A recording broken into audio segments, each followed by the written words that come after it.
Bonjour et bienvenue à notre programme de MONUSCO Réalité, une production de l'unité vidéo de la MONUSCO. Dans cette édition, la suite de notre reportage sur la savonnerie de la prison de Goma. Des détails après ces points de l'actualité.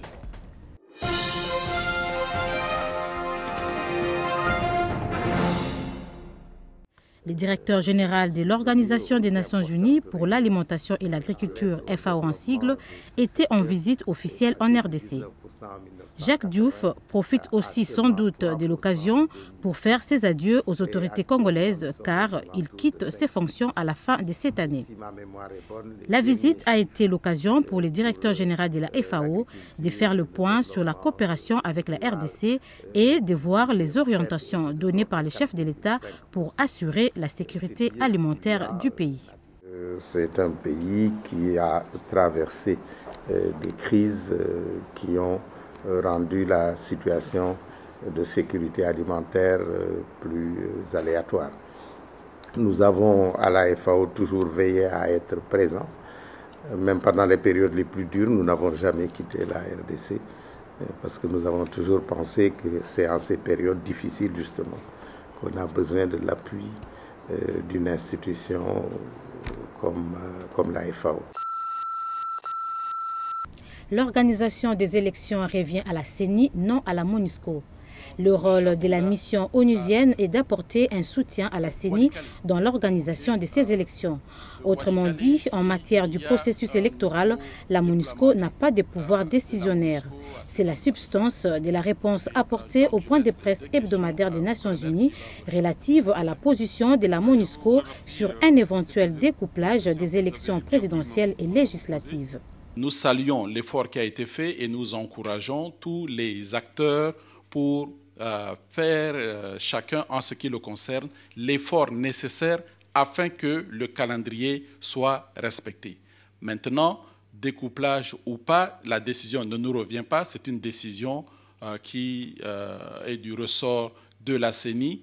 En ce qui nous concerne, quelle que soit la situation que nous allons avoir sur le terrain, nous allons toujours continuer à soutenir la CENI afin que ces élections aient lieu.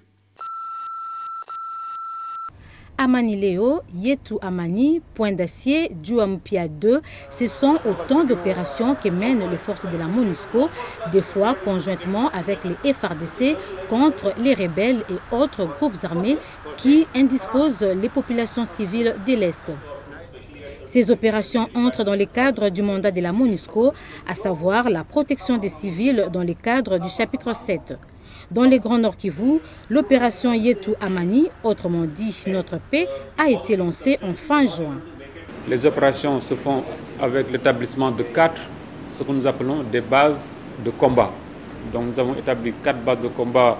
Une base a été établie donc à Outoué, une autre base à Muramba, une autre base à Kamango et enfin une base à Mangurujipa.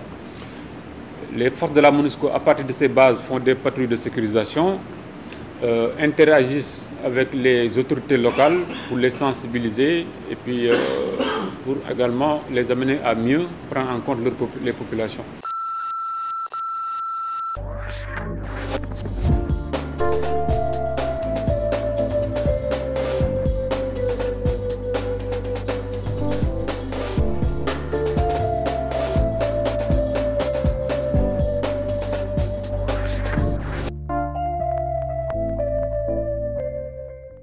Vous aviez suivi, il y a de cela 2 semaines, la première partie de notre reportage sur la savonnerie de la prison Munzenze de Goma. Pour rappel, sur l'initiative de l'Association des femmes médecins du Nord Kivu, la MONUSCO a financé une savonnerie pour la formation des détenus dont le coût est évalué à plus de 13 000 $ américains. Le savon obtenu à partir de noix de palme mélangées à d'autres ingrédients est entièrement conçu et fabriqué au sein de la prison. Cependant, pour être consommable, le produit a besoin de la caution de l'Office congolais de contrôle. Un échantillon y est envoyé pour contrôle et éventuelle certification. Quel a été le résultat? Qu'adviendra-t-il de la production? Élément de réponse dans ce reportage.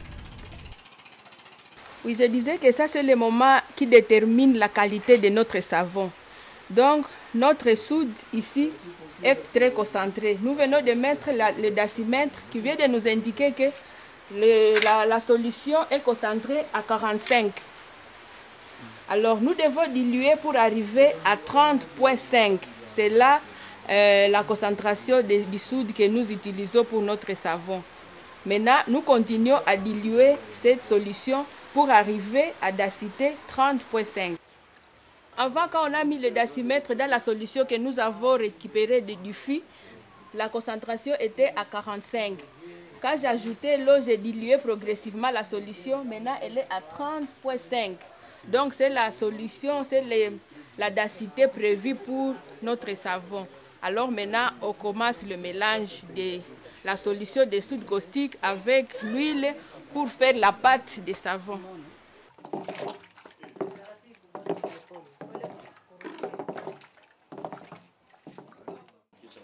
Tel que vous avez vu, après avoir obtenu la pâte, avec le mélange qui est homogène, maintenant on verse cette pâte dans la moule, la forme.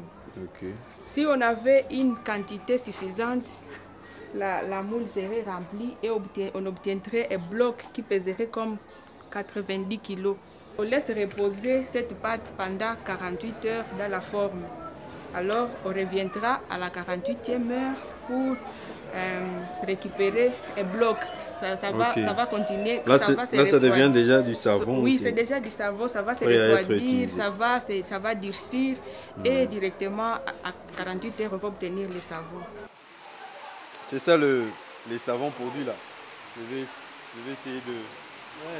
je vais le tester. Bonne odeur là.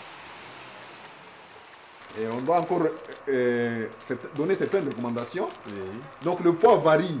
Vous allez voir que d'une barre à une autre. Et pourtant, il faut quand même respecter une certaine uniformité de masse. Il ne faut pas qu'une masse puisse peser plus que l'autre. Alors peut-être c'est ce qu'on va mettre maintenant dans nos recommandations. La particularité pour ce qui concerne les produits locaux. Là, l'OCC joue un rôle de conseiller aussi. C'est une initiative locale à encourager. Comme nous avons déjà un certain nombre de paramètres qui sont satisfaisants, nous allons maintenant prodiguer des conseils pour qu'à la prochaine, ils puissent harmoniser, par exemple, pour ce qui concerne le poids, que ça soit uniforme.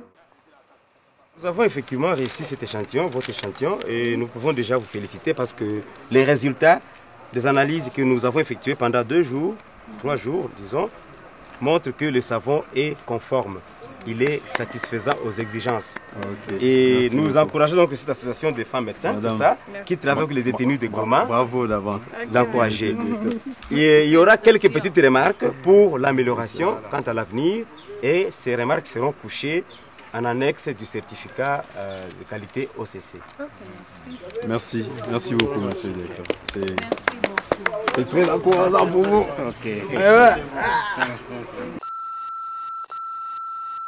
Pour un coup d'essai, ce fut une réussite. L'Office congolais de contrôle a certifié la qualité du produit.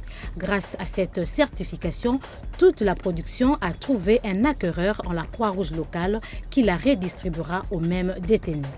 La caution apportée par l'Office congolais de contrôle et la promesse d'achat par la Croix-Rouge ont été autant de baumes apportés au cœur de ces détenus qui peuvent dorénavant satisfaire à une bonne partie de leur prise en charge. Ainsi prend fin Monisco Réalité. Au revoir et à bientôt.